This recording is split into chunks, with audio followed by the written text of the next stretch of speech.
तुर्की में एक ऐसी अंडरग्राउंड सिटी मिली है जिसमें कभी 20,000 लोग एक साथ रहा करते थे और उन्होंने वहां पे अपनी सुख सुविधाओं के तमाम इंतजाम कर रखे थे। दोस्तों, हम आज आपको एक ऐसे अंडरग्राउंड सिटी के बारे में बताने जा रहे हैं जो कभी एक पूरा का पूरा शहर हुआ करता था और लोग यहाँ अपनी आम जिंदगी बिताते थे। हम बात कर रहे हैं तुर्की के कपाडोसिया में स्थित डेरिंक्यू के अंडरग्राउंड शहर की। एक ऐसा शहर जहां कभी 200 से अधिक कस्बे हुआ करते थे और तकरीबन 20,000 लोग एक साथ रहा करते थे। तुर्की में बसा यह शहर 1963 में दुनिया के सामने आया था, लेकिन इसके मिलने की कहानी बेहद दिलचस्प है। बीबीसी के एक रिपोर्ट के मुताबिक यह शहर 1963 में उस समय अस्तित्व में आया जब एक स्थानीय निवासी की मुर्गियां अचानक से गायब होने लगी और जब उसने छानबीन की तो घर के तहखाने में उसे कुछ दरारें नजर आईं। उसने गौर से देखा तो उसे सुरंग जैसा महसूस हुआ। इसके बाद शख्स ने दीवार तुड़वा दी और जो नजारा दिखा उससे सब हक्का बक्का रह गए। बाद में खुदाई हुई तो पता चला कि वहाँ 600 से अधिक सुरंगें मौजूद हैं। यह सुरंगें हजारों साल तक यूं ही जीवित हैं। ऊंची ऊंची आलीशान बिल्डिंग की तरह ही इस सुरंग के अंदर भी घर बने थे। आप जानकर और भी हैरान होंगे कि इन पर जाने के लिए सीढ़ियां भी बनाई गई थी और प्रवेश द्वार पर पत्थर के दरवाजे लगे थे जो 1.5 मीटर तक लंबे थे और 200 से 500 किलो तक वजनी थे। इनमें गोदाम, मवेशी शेड, स्कूल, वाइनरी, चैपल जैसी चीजें भी दिखी और दुनिया के इतिहासकार हैरान रह गए। 1985 में डेरिंक्यू को यूनेस्को की विश्व विरासत की सूची में शामिल किया गया। जानकारी के मुताबिक सुरंग को इस तरीके से बनाया गया है कि भूकंप का भी असर इस पर नहीं पड़ेगा। 11 लेयर में बनी इस सुरंग में 600 से भी ज्यादा एंट्रेंस बनाए गए थे। इस अंडरग्राउंड सिटी की गहराई लगभग 85 मीटर है जो करीब 25 मंजिल बिल्डिंग के बराबर है।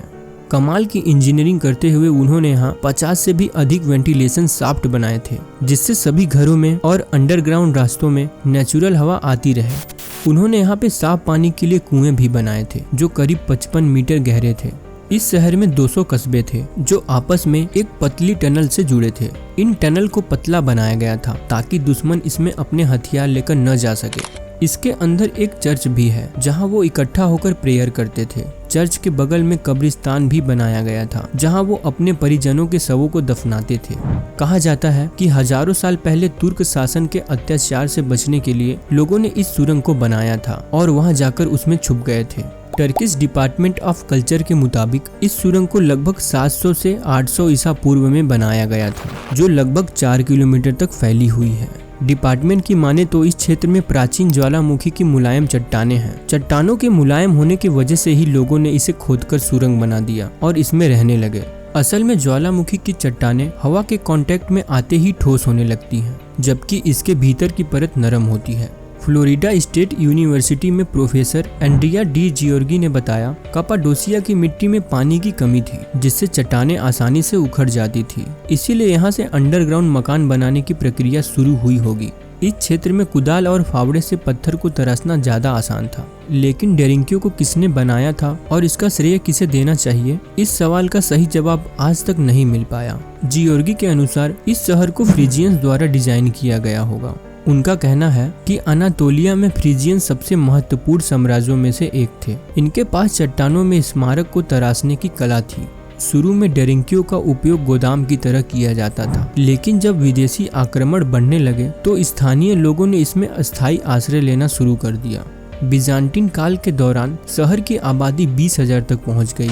1923 में ग्रीस और तुर्की के बीच आबादी का बंटवारा हुआ, तब सुरंगों को छोड़ दिया गया। उस समय ईसाई ग्रीस में जाकर बस गए थे। उसके बाद 1963 में इसे वापस खोजा गया। दोस्तों, वीडियो अच्छी लगी हो तो वीडियो को लाइक जरूर करें और हमारे चैनल को सब्सक्राइब करें ऐसी ही वीडियोस पाने के लिए। धन्यवाद।